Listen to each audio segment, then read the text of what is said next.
ओम शांति। प्रश्न है, अशरीरी स्थिति का अनुभव करने की विधि क्या है?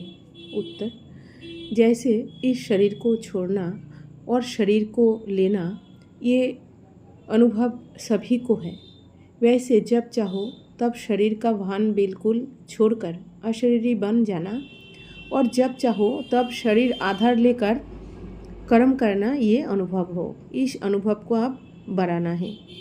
बिल्कुल ऐसे ही अनुभव होगा जैसे कि स्थूल चोला अलग है और चोले को धारण करने वाली आत्मा अलग है। ये अनुभव आप ज़्यादा होना चाहिए। सदैव यही याद रखो कि आप गए कि गए, सिर्फ सर्विस के निमित्त शरीर का आधार लिया हुआ है, लेकिन जैसे ही सर्विस समाप्त हो वैसे ही अपने को एकदम हल्का कर सकते हैं। जैसे आप लोग कहाँ भी ड्यूटी पर जाते हो और फिर वापस घर आते हो तो अपने को हल्का समझते हो ना। ड्यूटी की ड्रेस बदल कर घर की ड्रेस पहन लेते हैं।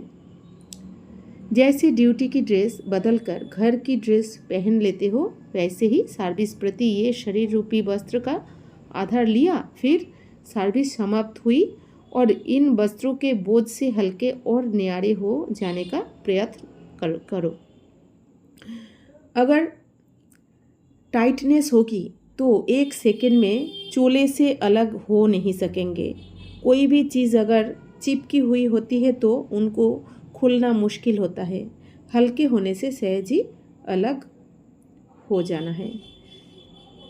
वैसे ही अगर अपने संस्कारों में कोई भी इजीपन नहीं होगा तो फिर अशरीरीपन का अनुभव कर नहीं सकेंगे। इजी और अलर्ट ऐसे रहने वाले ही इस अभ्यास में रह सकेंगे। बिल्कुल ऐसे ही अनुभव होगा जैसे कि स्थूल चोला अलग है और चोले को धारण करने वाली आत्मा अलग है।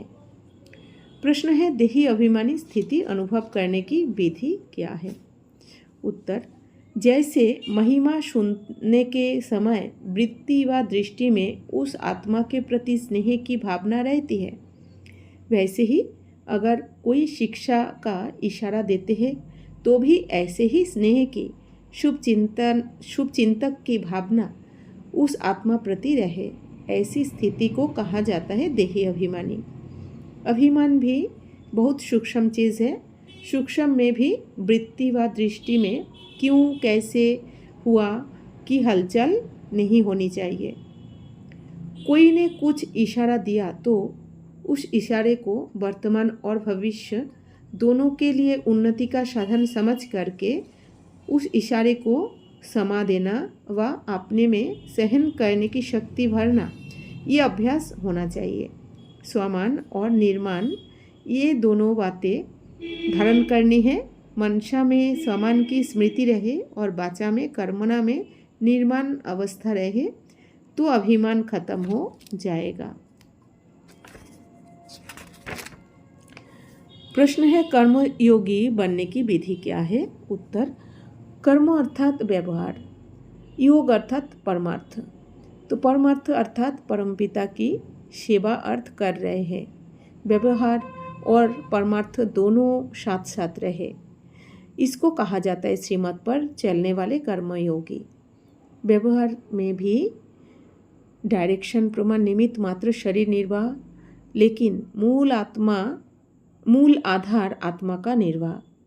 व्यवहार के समय परिवर्तन में सिर्फ व्यवहारी नहीं, लेकिन व्यवहारी और परमार्थी अर्थात जो कर रहा हूँ वह ईश्वरीय सेवार्थ कर रहा हूँ, व्यवहारी और परमार्थी कंबाइंड हो। यही परिवर्तन संकल्प सदा स्मृति में रहे तो मन और तन डबल कमाई करते रहेंगे। स्थूल धन भी आता रहेगा और मन से अविनाशी धन भी जमा होता रहेगा। याद की विधि और धन की वृद्धि दोनों साथ साथ होना चाहिए। ऐसे व्यवहार करते शरीर निर्वाह और आत्मनिर्वाह दोनों का बैलेंस हो, नहीं तो व्यवहार माया जाल बन जाएगा।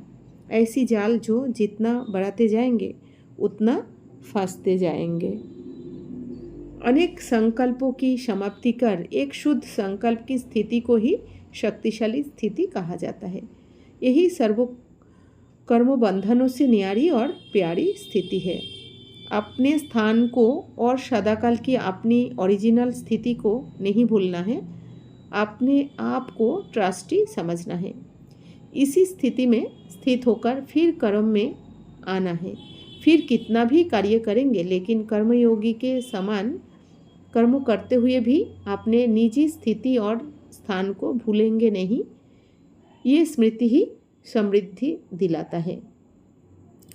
स्मृति कम तो समर्थ भी कम। जितना बाप में निश्चय बुद्धि है, पराई में निश्चय है, वैसे ही हर समय हर संकल्प अपने में भी निश्चय बुद्धि बनकर रहना है। ओम शांति।